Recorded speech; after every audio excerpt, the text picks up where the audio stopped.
హల్లెలూయా. దేవునికి ఎప్పుడు కూడా నేను ఎదురు చెప్పలేదు అంటాడు ఆయన. అంటే విధేయత కలిగి ఉన్నాడు. Praise lord. విధేయతలో ఆశీర్వాదం ఉంది. నువ్వు దేవునికి ఎన్నిసార్లు వ్యతిరేకంగా ఉన్నావో తెలుసా నీకు? ఇక నుంచి అవన్నీ పోవాలి. హల్లెలూయా. దేవుడు ఏది చెప్పినా ప్రభువా ఎస్ నేను చేస్తాను, లే అబ్రహ్మ లే నేను చూపించే దేశానికి వెళ్ళు అంటే ఎస్ ప్రభువా నేను వెళ్తాను ప్రభు అన్నాడు.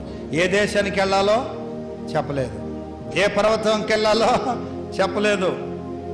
ఎక్కడ 4 రోడ్లు వస్తే అక్కడ బలిపీఠం కట్టి ప్రార్థన చేస్తే మళ్ళీ ఒక దిశను చూపిస్తే ఆ దిశలో ప్రయాణం చేశాడు అబ్రహాం. ఎలా చెప్పాడో దేవుడు అలాగే చేశాడు. హల్లెలూయా.